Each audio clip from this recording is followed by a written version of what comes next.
Kunja Bihari Jaya Radha Madhava Kunja Bihari Gopi Jana Balaba Girivardhari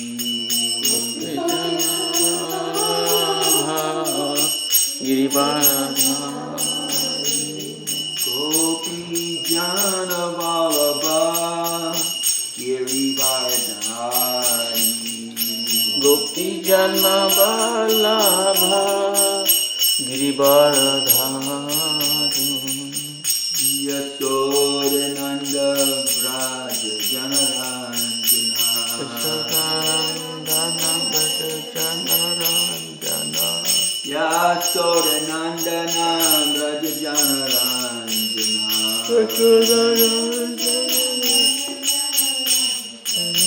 Yamuna Tira Vanachari Yamuna Tira Vanachari Yamuna Tira Vanachari Yamuna Tira Vanachari Jai Radha Madhava Kunja Bihari Jaya Radha Madhava Kunja Bihari Jai Radha Madhava Kunja Bihari Jaya Radha Madhava Kunja Bihari Jai Radha Madhava Kunja Bihari Jaya Radha Madhava Kunja Bihari Gopi Jana Balaba Girivardhari Gopi Jana Vallabha Girivardhari Gopi Jana Balaba Girivardhari Gopi Jana Vallabha Girivardhari Yasodanandanam Braja Janaranjana Yasodanandana Braja Janaranjana Yasodanandana Braja Janaranjana Yasodanandana Braja Janaranjana Yamuna Tira Vanachari Yamuna Tira Vanachari Yamuna Tira Vanachari Yamuna Tira Vanachari Jai Radha Madhava Kunja Bihari Jaya Radha Madhava Kunja Bihari Jaya Kunja Bihari Jaya Kunja Bihari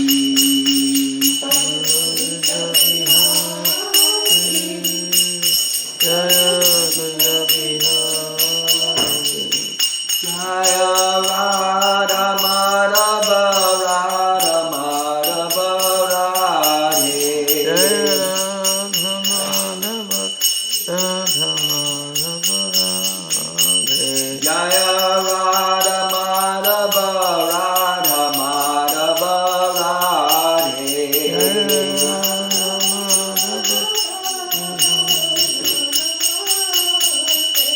Jaya Prabhupada Shila Prabhupada Jaya Prabhupada Shila Prabhupada Jaya Prabhupada Jaya Prabhupada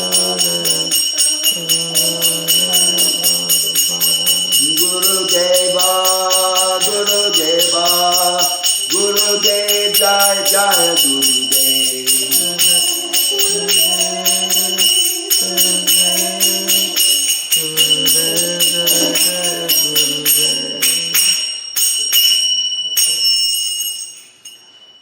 Om Namo Bhagavate Vasudevaya Om Namo Bhagavate Vasudevaya Namo Bhagavate Vasudevaya. Om Namo Bhagavate Vasudevaya. Om Namo Bhagavate Vasudevaya. Om Namo Bhagavate Vasudevaya. Narayanam Namaskritya Narayanam Namaskritya Naram Chaiva Narottamam Nam Chaiva Narottamam Devim Saraswatim Vyasam Devim Saraswatim Vyasam Tato Jayam Udiraye. Tato Jaya Mudiraye.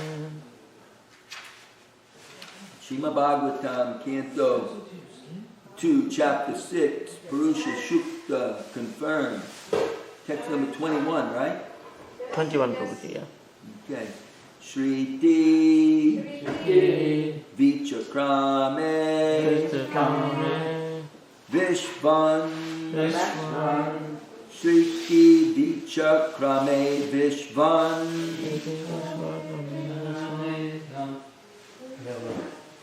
You have to put a light on there. Sasana Sanasane Sanasane. Ube Obey. Sasanasa. Let's see. Sasanasanasane Ube Sasana Bhube Yan Ya Avidya Avidya Cha Cha Vidya Vidya Cha Cha.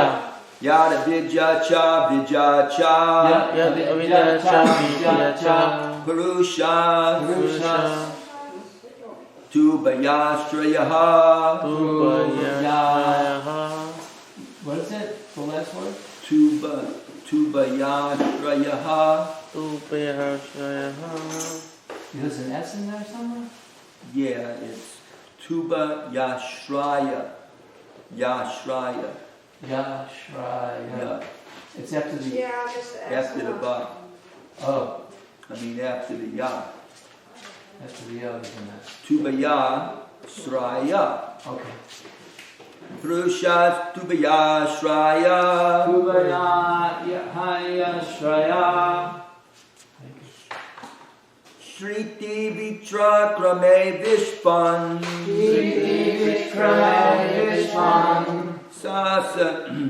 Sasana Nasane Ube.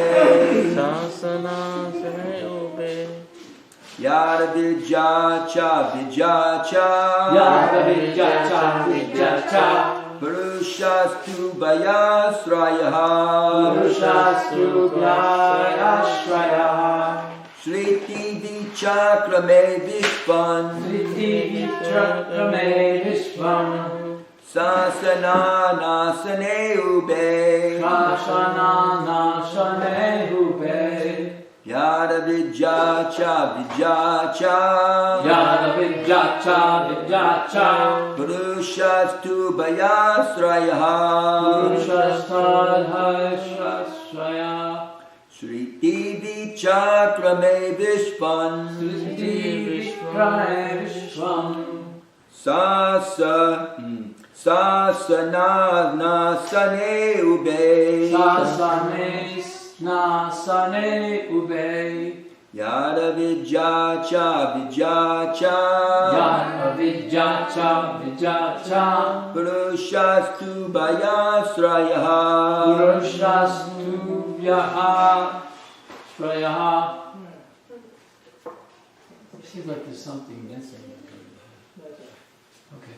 Sriti Vichakrame Vishvam. Shriti Vichakrame Vishvan. Did you say? Oh, okay. Shashana Nashane Ube. Sasana Nasane Ube. Yad Avidya Cha. Yada Vidya Cha Vidya Cha. Purushastu Yashraya.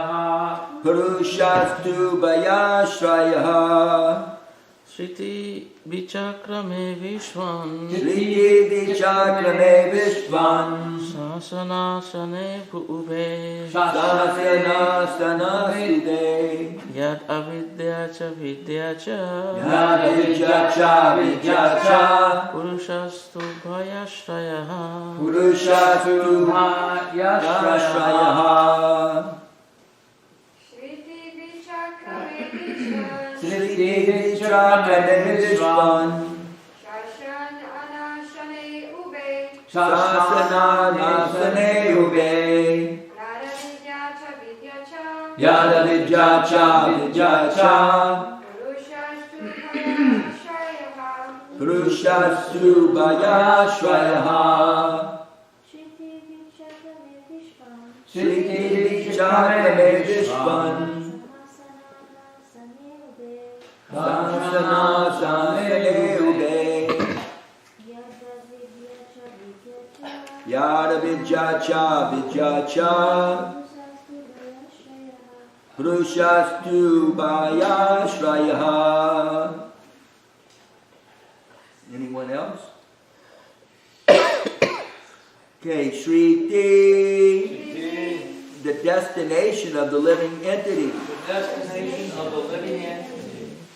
Vichakrame Vichakrame exists comprehensively. exists comprehensively.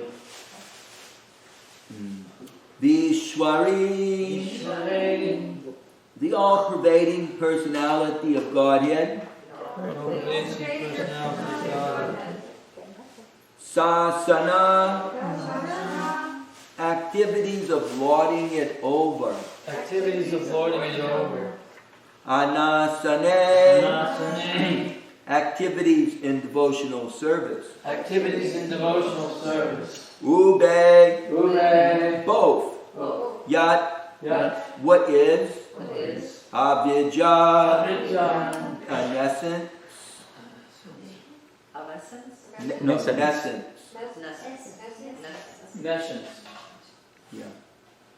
Cha, Ja, as well is. as well as Vidya, Vidya, factual knowledge. factual knowledge. Cha, Ja, and Purushaha, Purushaha, the supreme person. the supreme person. Two, Two, but But Ubaya, Ubaya, for both of them. both of them. Asrayaha, Ashrayaha, the master. the master. Okay, translation. Please repeat. By his energies, By his energies, the all-pervading personality of Godhead the all-pervading personality of Godhead God is thus comprehensively is thus comprehensively the master in the activities of controlling in the activities of control and in devotional service. and in devotional service. He is the ultimate master He is the ultimate master of both nescience of both nations and factual knowledge and factual knowledge of all situations. of all situations. By his energies, the all-pervading personality of Godhead is thus comprehensively the master in the activities of controlling and in devotional service. He is the ultimate master of both nescience and factual knowledge of all situations. Srila Prabhupada's divine purport.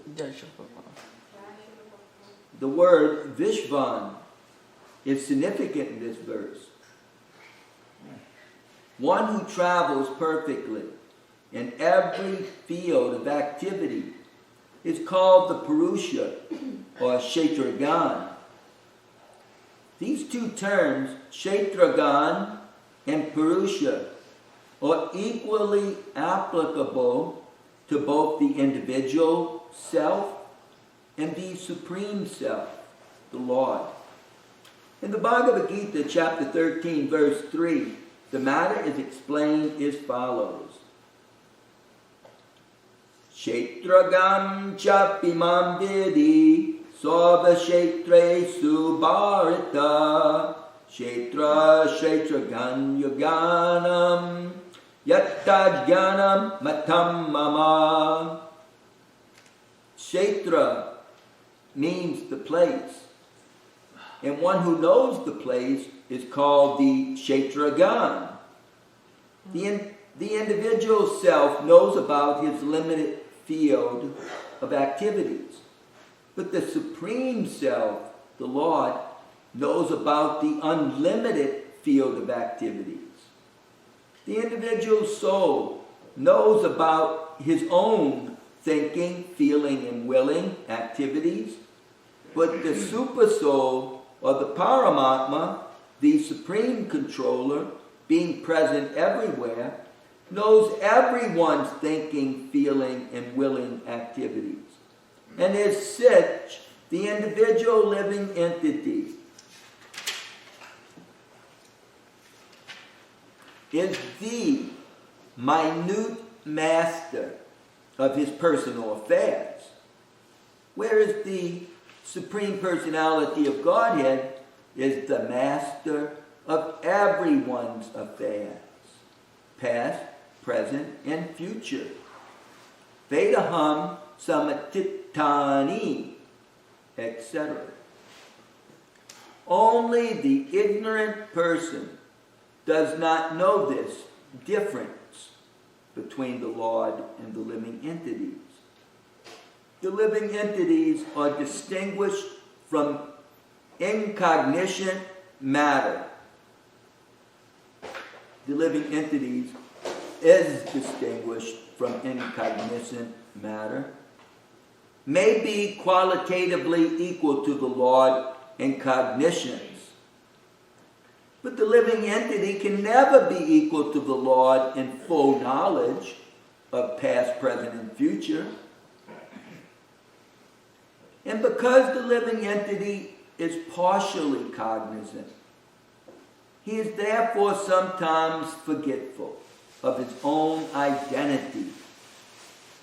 This forgetfulness is specifically manifested in the field of the Ekapad Vibhuti of the Lord, or the material world. But in the Tripad Vibhuti field of actions, or in the spiritual world, there is no forgetfulness by the living entities, who are free from all kinds of contamination resulting from the forgetful state of existence. The material body is the symbol of the gross and subtle form of forgetfulness. Therefore, the whole atmosphere of the material world is called avidya, or nescience, whereas the whole atmosphere of the spiritual world is called vidya, or full of knowledge. There are different stages of avidya, and they are called dharma, artha, and moksha. The idea of moksha, or liberation, held by the monists in the matter of oneness of the living entity in the Lord by ultimate merging in one, is also the last stage of materialism or forgetfulness.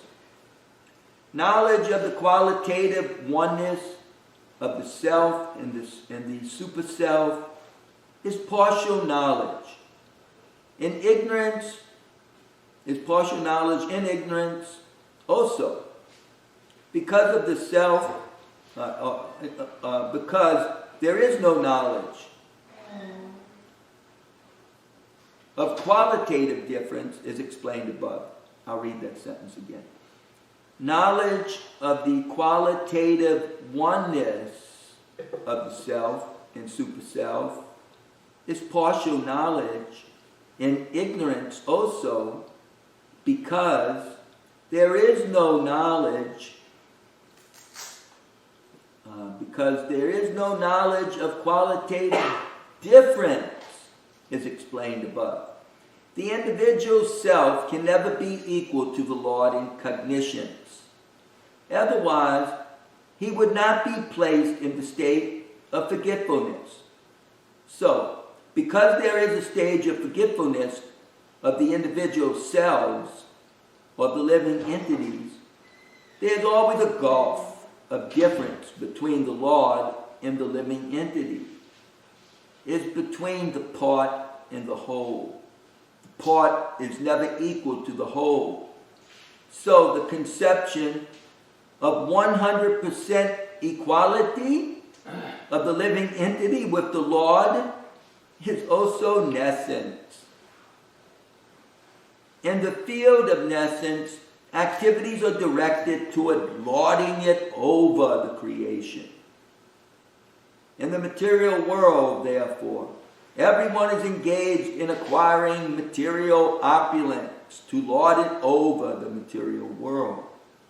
Therefore, there is always clash and frustration, which are the symptoms of nescience. But in the field of knowledge, there is devotional service to the Lord, bhakti. Therefore, there is no chance of being contaminated by the influence of nescience or forgetfulness, avidya, in the liberated stage of devotional activities. The Lord is thus the proprietor of the fields, both of nescience and of cognitions. And it remains the choice of the living entity to exist in either of the above regions. Thus ends Bhaktivedanta Swami's purport to the 21st verse of the 6th chapter, Purusha Shukta confirmed. 2nd canto, Srimad Bhagavatam. Srila Prabhupada ki jai. Any comment or question to start off with? You talked about this yesterday, with this vibhuti. What is the explanation you are saying? Well, vibhuti is the place, so the ekapad means only a fourth of the Lord's energy, whereas the thripad means 3/4. So the example that Srila Prabhupada gives is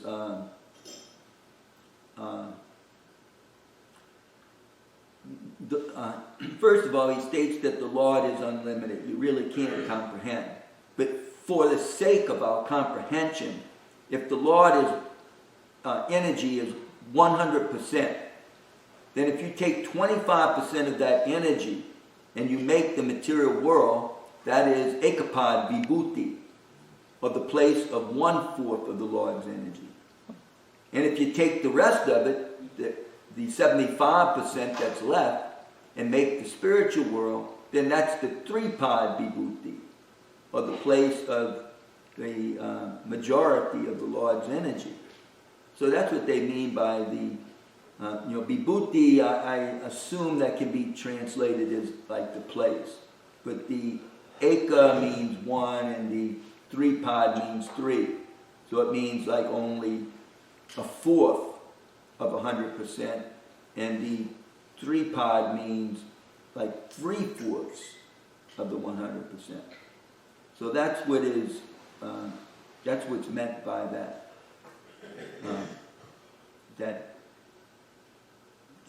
example that Prabhupada gives. He does state that it's for our comprehension, because we think in those types of terms. It makes it easy for us to understand the vast difference between the material worlds and the spiritual worlds.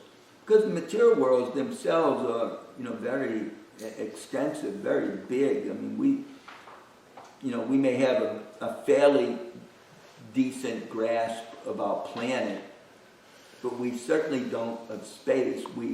Many scientists may think they understand the galaxies and outer space, but the vast majority of people still only see stars and sun and moon. And although they know that they form various constellations and galaxies, still it's a fact that we don't have much information about what goes on these planets. I mean, we sort of think of the majority of Westerners think of them as a sort of places of heat and fire and gas and maybe water, but they just speculate about if anyone's living there and what beings look like that would live there. So we don't have much information about the rest of our universe. We only know about this one planet where there are human beings and mammals and insects and aquatics and germs, etc., like that. We don't have any information, practically speaking, of the heavens except in revealed scriptures. And so those people who are faithful to a particular scripture, they may have some information in the Christian Bible. There's information given of the glory of heaven, and how people live there eternally with God. And I would assume in the Koran there's something, and various other scriptures and Buddhist scriptures, there's the places of the forefathers, although they don't have an eternal kingdom of an eternal God, because they think of the absolute truth as being simply the great void, or nirvana, without any qualities. So, that's their speculations. But of course, the followers of Vedanta, the followers of the Vedas, and especially Srimad Bhagavatam and the various books of the Goswamis, there's so much information given about that spiritual world, and how wonderful of a place it is. Just yesterday, Gokula or somebody was talking about some devotee who was saying, "Wouldn't you like to live?" Maybe it was Kirtan this morning, but wouldn't you like to live in a place where there was no birth, death, old age, disease, taxes, or it could have been Rancha Krishna telling me that at the hospital. No, it was an example of Kirtananda used to give all the time. Yeah, how people would certainly want to go to that place rather than have to confront the difficulties that we have here. But our fellow man, we're quite familiar with those guys, they attempt to enjoy this place by lording it over. So even though we have all these burdens, we try to lord it over to acquire as much opulence as possible, and thinking that will bring us as much happiness as possible. But there's only so much we can lord it over this material nature. And the material nature is God's, the Supreme God, Deva's arrangement for the satisfaction of those living entities who want to lord it over, who want to play as an independent lord. And therefore they're given the opportunity here. Unfortunately, there are many living entities that want to do the same thing. So they're all in competition. And it's all the rules of the game of the law of karma. And, people are bound by that law. There's no escaping that law. Just like, we're bound by the law of the state, but there may be some escaping it due to human fragilities. But there's no escaping the Lord's law of karma. It's perfectly implemented by the powerful devas within a universe who act as servants of the Supreme Lord, and they implement this law and they manage the affairs of the lowly human beings. And they themselves are also under those laws. But they are the directors as well. So there's no escaping it. These devas are greatly empowered by the Supreme Personality of Godhead. It's stated that Mother Durga, she carries a trident, and she pierces with that trident the living entities, inflicting them with the threefold miseries. Trident has three prongs, and so they represent the three different types of miseries. Miseries of the body, miseries of the body and mind, miseries inflicted by the devas or by providence. And miseries that come from ever-living entities causing someone trouble. So there's no escaping the law of karma in the material world. But people try to figure it out and act according to the direction. The Lord, it's not that He just sends us here without information, but He gives vast amounts of information. And He even empowers people to teach about it so that people can understand the proper way to act. To define it very, very simply, if one acts piously, then one will get very good results. And if one acts impiously, they're going to get very bad results. So, I mean, that's just a very, very simple breakdown. But, you know, the Lord gives lots of directions. But we see how people ignore that. You know, religion and places of worship, they're not given as much reverence. Even though we live in a country that, you know, espouses its respect for God or its submission to God, still the stalwart influencer is material science, practically speaking. You know, that's what people genuinely follow. You know, we want economic advice. You know, we go to economists. You know, we want information about global warming. We go to scientists. You know, everything's directed by the brains of society, which are the scientists, not the priests or the ministers. You know, they're just there for our salvation. You know, all right, when you die, you know, you call in the chaplain, and you know, he comes in and says some prayers, and you know, you think that that's all it takes to go to heaven. You know, we've spent our life under, as Prabhupada used the terms in this purport, under Dharma, Artha, and Moksha. That's the Moksha. But all of our life has been spent in simply economic development, Artha. I mean, the whole world acts like that. You know, they work and work and work, you know, hoping to get some retirement where they can eventually, relax a little bit. But generally, people are so old they don't really get to relax or enjoy much. They have to deal with disease and old age, you know, which isn't pleasant. It's very difficult. Not everyone can deal with it on their own very well. I mean, you know, most people can't. And the state tries to arrange things, you know, very nice arrangements for the difficulties of old age and eventually death.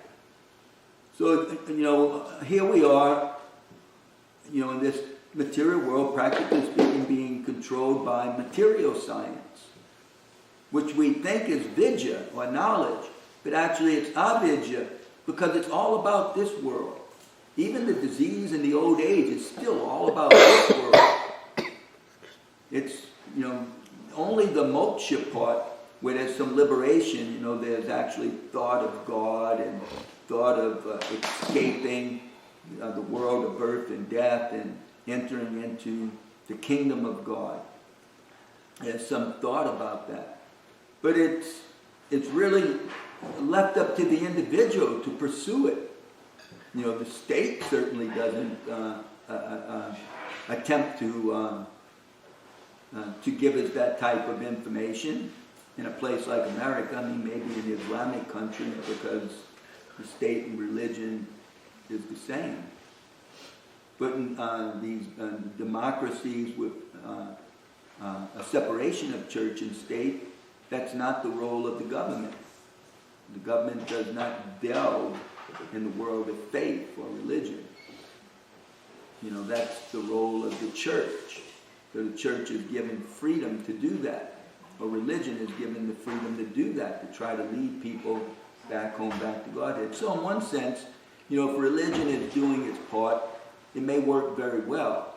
But if they actually fight for supremacy with one another, where, religion accuses the state of going to hell, and the state accuses religion of being, brainless, whatever, then, it really demeans one another. They're meant to cooperate if you have that type of constitution, to run the affairs of humanity. So, in America we struggle with it. In India, they certainly struggle with it. And, the problem in the Islamic world is that, they only accept, one religion, so to speak, and so therefore no one else can live there except people of that religion. And it becomes hellish if you're not of that religion, because, there's a lot of persecution that people witness about. So, in any case, the point is that the absolute truth is the supreme person.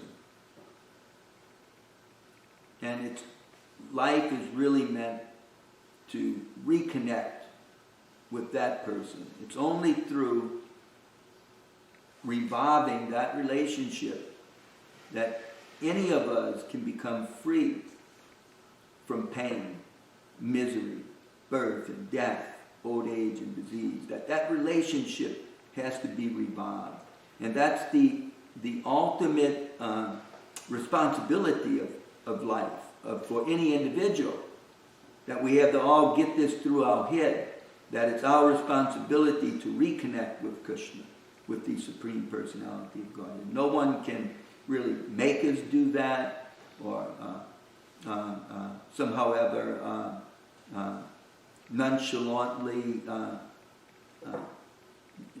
help us do that. Certainly devotees try to do that, but ultimately the burden is on every individual's shoulders to see the importance of connecting with Krishna. Devotees try to, of course, teach about that. And, we have to do a good job doing that, to try to help our fellow brethren, our fellow man and woman, to again connect with Krishna, that's the real purpose of life. Not just making money, not just seeking salvation in some impersonal way, or just practicing being good here in the material world. The real purpose of life is to please Krishna, to connect with Krishna. It's very easy to please Krishna and connect with Krishna. It's not difficult.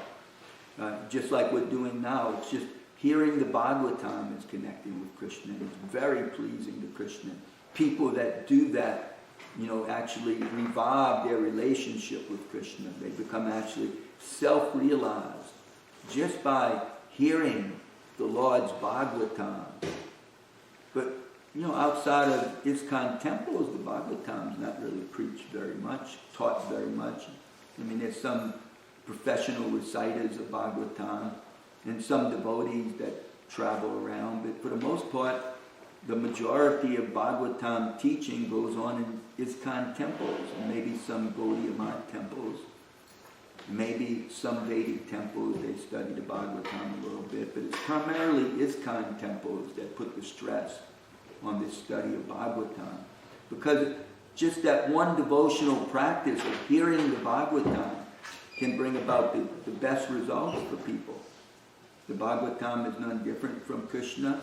It's Krishna's, when he left for the spiritual world, he empowered the Bhagavatam to give light to the world, to be none different from himself, to save people from nescience. So it's a most important activity, and if we hear it nicely, then we can also chant about it, just like we also hear the Maha Mantra, and then we chant the Maha Mantra, and we try to teach others to hear the Maha Mantra and chant the Maha Mantra, because just that one mantra, there are 18,000 mantras in the Srimad Bhagavatam, but that one Maha Mantra is sufficient for taking people out of the land of birth and death. So the Lord is not difficult to please. The Lord is easy to please. The problem is the influence of avidya, or nescience. People just can't escape it, Gambling, casinos, people selling sex, people going crazy by the sexuality that exists between the sexes. It's put into the form of pornography, and it's the biggest thing that you can find on the internet. It's the largest industry perhaps in the world, and people are completely captivated by it. They're completely captivated by all sorts of intoxicants that make our consciousness different than it would be in its normal state. So if your normal state is that you had to suffer from something, then you just take some intoxicant and you feel better. And people are highly habituated to these things in the form of alcohol and different types of opiates and various other types of drugs and things that you smoke or eat. So, and then what to speak of the diet?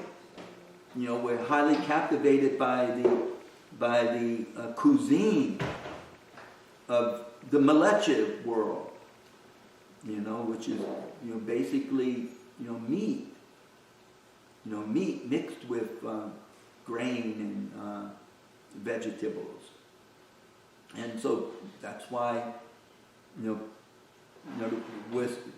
that's why the Bhagavatam appears to be insignificant to the majority of people, because we're captivated by just the opposite, avidya, whereby, as we learned in yesterday's verse, whereby we all stay in this material world.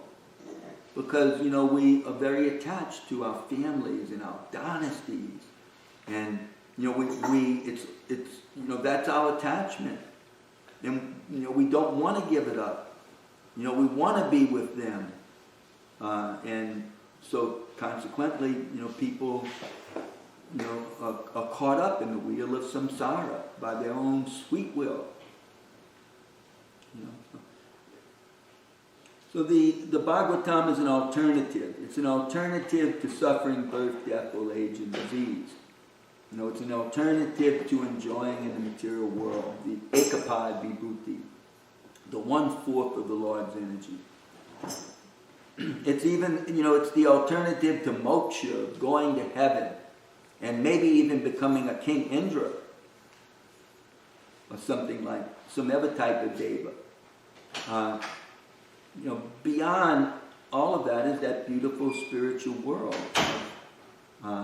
the Supreme Personality of Godhead, all of the Vaikuntha planets, the opulences. The opulences of this world cannot compare to that world.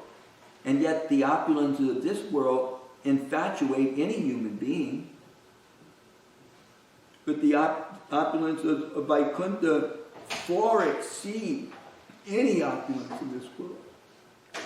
And then, Krishna's abode is even greater than that.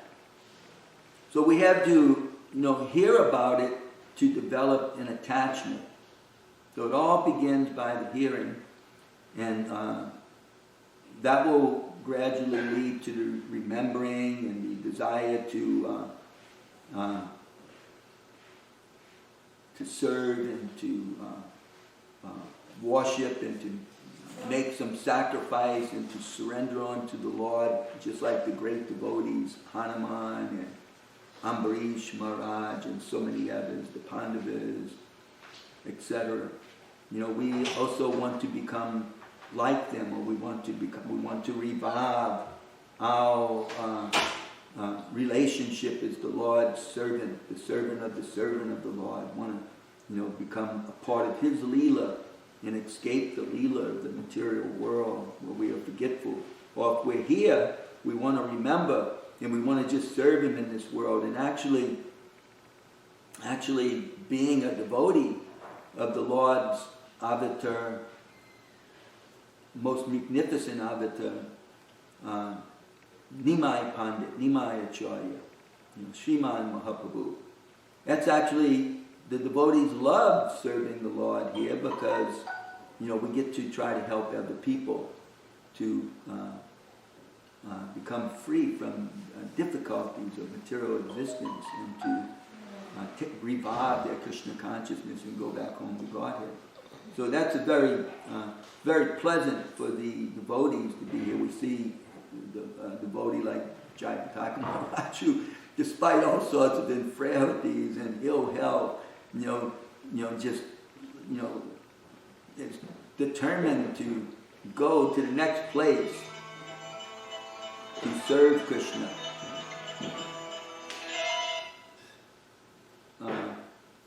To serve Krishna, to help people.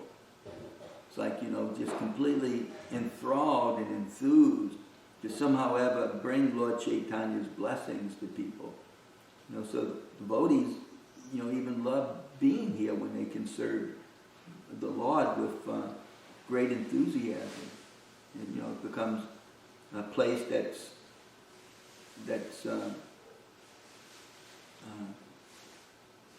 despite whatever problems we may have, one can be head and shoulder beyond the miseries of this world just by serving Lord Chaitanya Mahaprabhu's lotus feet. And Lord Chaitanya is very appreciative when we do that. Even Krishna says in the Gita, one who teaches the science of devotional service to the devotees is most dear to me. Unfortunately, to find the devotees is very difficult, but we can find some devotion in most people's heart. We just have to try to revive it.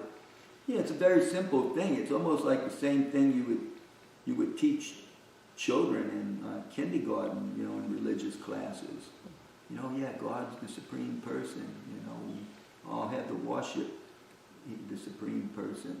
Supreme person, can help us to, in all sorts of difficulties because he's supreme. He's all powerful. He knows everything. So it's very simple like that because people have simply forgotten that or they don't have faith in it. And then to help them to revive some faith that there is a supreme person, they don't usually think of God in those terms. They think of God in some impersonal terms. As the all-pervading Brahma Jyoti, the all-pervading light, or the all-pervading Paramatma, Super Soul, who they can't comprehend because how can the Super Soul be one person? But that person's so great, he's in everyone's heart, in every atom. So anyhow, we have to become Krishna conscious and then help others to become Krishna conscious and ultimately go back home to Godhead. Even for the devotee, even death becomes something that can be tolerated, and I don't want to say necessarily a congenial way, but in a way whereby our mind can be just fixed on Krishna and we can just tolerate whatever pains are there and just go back home to Godhead. So that everyone needs because everyone has to face ultimately death and old age and disease. And to gain Krishna consciousness is really the way to deal with it, not simply getting drugged up and rolled around and simply nice place to live at the end rather than having to be out on the street. No, the best way to deal with it is by becoming Krishna conscious and being able to hear about Krishna even at the end of life. All right, I better stop it while I can just keep going on repeating the same thing here. Anything before we stop? Srila Prabhupada ki jai. Jai Srila Prabhupada.